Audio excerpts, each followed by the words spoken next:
Welcome to Injili Media.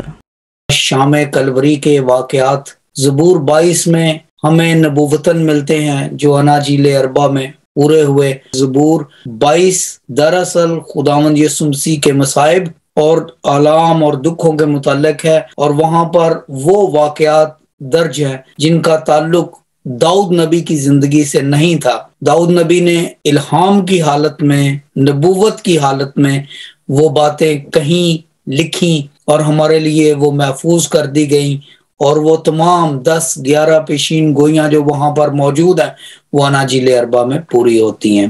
اسی طرح سے زبور 23 دراصل قبر کے آرام کا ذکر ہے، جس میں ایک برہ اپنے چوپان سے گفتگو کر رہا ہے اور وہ خدا کے برے کو ظاہر کرتا ہے، یعنی خداوند یسوع مسیح کو کہتا ہے کہ اگر موت کے سایہ کی وادی میں سے بھی میرا گزر ہو تو میں کسی بلا سے نہیں ڈروں گا۔ یہاں پر نقطہ جو سمجھنے کا ہے وہ یہ ہے کہ خداوند یسوع مسیح کے لیے اور ہم تمام مسیحیوں کے لیے جو اس کو اپنا نجات دہندہ سمجھتے ہیں، قبر ایک گزر گاہ ہے، اور جس طریقے سے خداوند یسوع مسیح اس میں سے گزر گئے، اور زبور نویس لکھتا ہے نبوتاً کہ خاک موت کے سایہ کی وادی میں سے میرا گزر ہو، میں کسی بلا سے نہیں ڈروں گا۔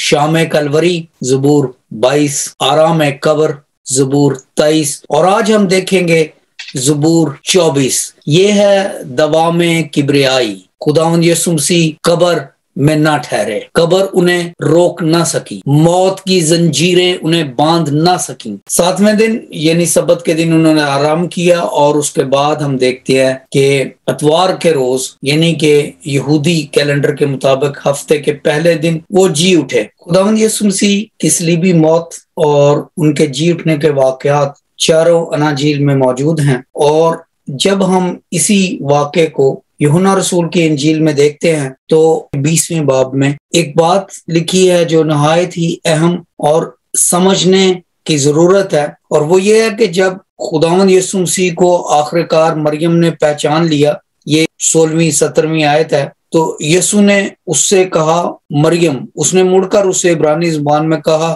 ربونی یعنی آئے استاد۔ یسوع نے اس سے کہا مجھے نہ چھو، کیونکہ میں اب تک باپ کے پاس اوپر نہیں گیا۔ لہٰذا جب خداوند یسوع مسیح زندہ ہوئے تو وہاں پر جو لوگ موجود تھے ان میں سے سب سے پہلے مریم اور اس کی دوسری ساتھی عورتیں تھیں، اور جب مریم نے خداوند یسوع مسیح کو پہچان لیا تو یہ ایک فطری عمل تھا کہ وہ اس کی طرف بھاگی، لپکی اور اس کو چھونا چاہا، لیکن خداوند یسوع مسیح نے اسے منع کر دیا، یہ کہہ کر کہ مجھے نہ چھو کیونکہ میں ابھی تک باپ کے پاس نہیں گیا۔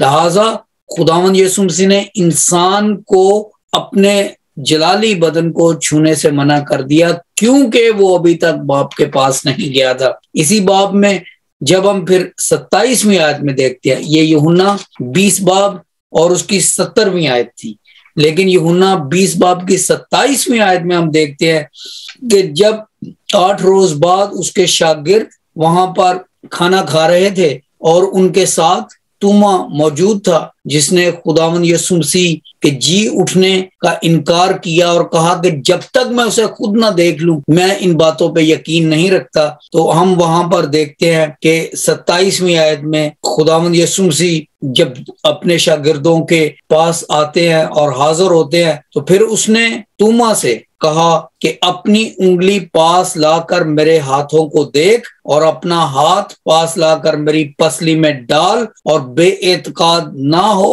بلکہ اعتقاد رکھ۔ توما نے جواب میں اسے کہا اے میرے خداوند، اے میرے خدا۔ یہاں پر جو بات میں واضح کرنا چاہتا ہوں وہ یہ ہے کہ جب خداوند یسوع مسیح قبر سے جی اٹھے تو مریم نے لپک کر انہیں چھونا چاہا، تو خداوند یسوع مسیح نے کہا مجھے مت چھو، میں ابھی تک باپ کے پاس نہیں گیا۔ اور جب اس کے شاگرد وہاں پر کھانا کھانے کے لیے اکٹھے تھے تو اس نے توما کو کہا کہ مجھے چھو کر دیکھ، مجھے مت چھو، یوحنا 20 باب کی 17 آیت، اور مجھے چھو کر دیکھ، یوحنا 20 باب کی 27ویں آیت۔ لہٰذا اس سے یہ بات ثابت ہوتی ہے کہ ان دو واقعات کے دوران خداوند یسوع مسیح اپنے باپ کے پاس آسمان پر جا کر واپس آ چکے تھے۔ زبور 24 دراصل اسی واقعے کا بیان ہے، کیونکہ ہمیں زبور 23 میں قبر کے آرام کے بعد آخری آیت میں ملتا ہے کہ میں ہمیشہ خداوند کے گھر میں سکونت کروں گا۔ قبر میں سے تو ایک گزر ہے، وہ سکونت کی جگہ نہیں ہے، لہٰذا سکونت خداوند کے گھر میں ہے، جہاں پر خدا باپ ہے، جہاں پر خداوند یسوع مسیح گئے، واپس آئے، اپنے شاگردوں پر ظاہر ہوئے اور اب کہا کہ مجھے چھو کر دیکھ۔ لہٰذا اب ہم زبور کی طرف آتے ہیں، زبور 24 جو آج ہمارا مطالعہ ہے، اور وہ ہے یہ 10 آیات پر مبنی ایک زبور ہے، اور اس کی پہلی 6 آیات جو ہے وہ خدا کے متعلق ہیں، یعنی کہ وہ اس بات کا تعین کرتی ہیں کہ خدا کون ہے۔ زبور 24 میں ہم یہ پہلی جو 6 آیات ہیں ان میں خدا کی صفتوں کا ذکر کرتے ہیں۔ یہ ہے ڈسکرپشن اس ذات کی جس کے بارے میں 7ویں، 8ویں، 9ویں اور 10ویں آیات۔ زبور 24 کے 2 حصے ہیں۔ پہلے حصے میں ہم صرف دیکھتے ہیں کہ یہ ذات جس کے بارے میں یہ پورا زبور، یہ نبوت کی گئی، وہ کون ہے؟ وہ مالک خدا ہے۔ جو آئندہ کی 4 آیات ہے وہ اس ذات اقدس کے بارے میں ہے، اور اس کے طالب جو ہیں وہ اس کے دیدار کے خواہاں ہیں۔ جب خداوند یسوع مسیح اس دنیا پر آئے تو فرشتوں نے گیت گایا، اور گیت یہ تھا کہ انسانوں میں صلح ہو۔ جب خداوند یسوع مسیح قبر اور موت پر فاتح ہونے کے بعد آسمان پر گئے تو زبور 24 میں فرشتوں نے گیت گایا، اور یہ گیت ہے، آئے پھاٹکو اپنے سر بلند کرو، آئے ابدی دروازوں اونچے ہو جاؤ، اور جلال کا بادشاہ داخل ہوگا۔ یہ جلال کا بادشاہ کون ہے؟ خداوند جو قوی اور قادر ہے، ایڈونائی گاڈ، خداوند جو جنگ میں زور آور ہے، اور جلال کا بادشاہ داخل ہوگا۔ یہ جلال کا بادشاہ کون ہے؟ لشکروں کا خداوند، وہی جلال کا بادشاہ ہے۔ تو لہٰذا یہ آیات خداوند یسوع مسیح کے ویلکم کے لیے اس وقت گائی گئیں جب خداوند آسمان پر گئے۔ دیکھیے یہاں پر ایک بات کی طرف میں آپ کی توجہ دلانا چاہتا ہوں کہ یہاں پر ایک فاتح بادشاہ کو خوش آمدید کہا جا رہا ہے، ایک فاتح بادشاہ کو ویلکم کہا جا رہا ہے۔ متی 27 باب کی 38ویں آیت میں ہمیں بتایا جاتا ہے کہ جب خداوند یسوع مسیح اس دنیا پہ تھے اور ان کو صلیب دیا گیا تو ان کے اوپر ایک کتبہ لگایا گیا تھا، یہودیوں کا بادشاہ۔ وہ تمام مذاق اور مذاق اور تمسخر اور بدتمیزی کا طوفان، ان کے اوپر کانٹوں کا تاج، برہنہ شخص صلیب پر لٹک رہا ہے، یہ سب ان کی تذلیل اور تضحیق کے لیے تھا۔ لیکن اب یہ بادشاہ جب آسمان پر جاتا ہے تو آسمان پر تذلیل اور تضحیق اور تمسخر نہیں ہے، بلکہ وہاں پر ویلکم ہے۔ کیسا ویلکم؟ فرشتے گا کر اس کا استقبال کر رہے ہیں اور کہہ رہے ہیں، آئے پھاٹ کو اپنے سروں کو بلند کرو، آئے ابدی دروازوں اونچے ہو جاؤ، تاکہ جلال کا بادشاہ داخل ہو۔ جلال کا بادشاہ خداوند یسوع مسیح کسی جغرافیائی ٹکڑے کے بادشاہ نہیں تھے جیسے زمین کے دنیا کے بادشاہ ہوتے ہیں۔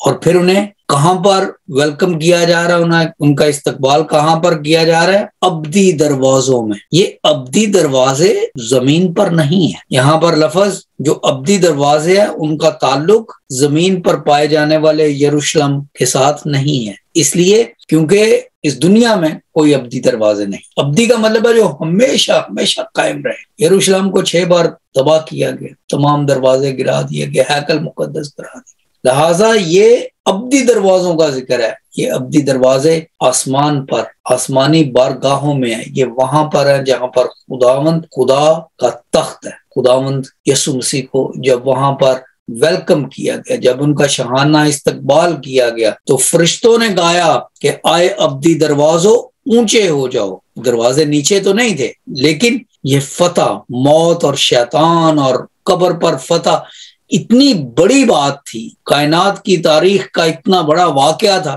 کہ فرشتے گا رہے ہیں کہ ان دروازوں کو اونچا کر دو، تاکہ جو فاتح بادشاہ ہے خدا کی فوجوں کا وہ داخل ہو، اور پھر وہ اس بات کا یقین کراتے ہیں کہ سب کو پتا ہو کہ وہ کس کی بات کر رہے ہیں، اور پوچھتے ہیں یہ جلال کا بادشاہ کون ہے؟ 10ویں آیت، یہ جلال کا بادشاہ کون ہے؟ اور لکھا ہے لشکروں کا خداوند وہی جلال کا بادشاہ ہے۔ میں اس چھوٹے سے مطالعے کو ختم کرنے کے لیے آخر میں 2 حوالے پڑھنا چاہتا ہوں تاکہ بات مکمل ہو جائے، اور وہ یہ ہے کہ خداوند یسوع مسیح جب اس دنیا پر تھے تو انہوں نے فرمایا، یوحنا رسول کی انجیل اس کا 24واں باب 44ویں آیت میں لکھا ہے، پھر اس نے ان سے کہا کہ یہ میری وہ باتیں ہیں جو میں نے تم سے اس وقت کہی تھی جب تمہارے ساتھ تھا، کہ ضرور ہے کہ جتنی باتیں موسیٰ کی توریت، نبیوں کے صحیفوں اور زبور میں میری بابت لکھی ہیں وہ پوری ہوں۔ زبور 22، زبور 23، زبور 24، یہ تمام زبور خداوند یسوع مسیح کے متعلق ہے، خداوند یسوع مسیح نے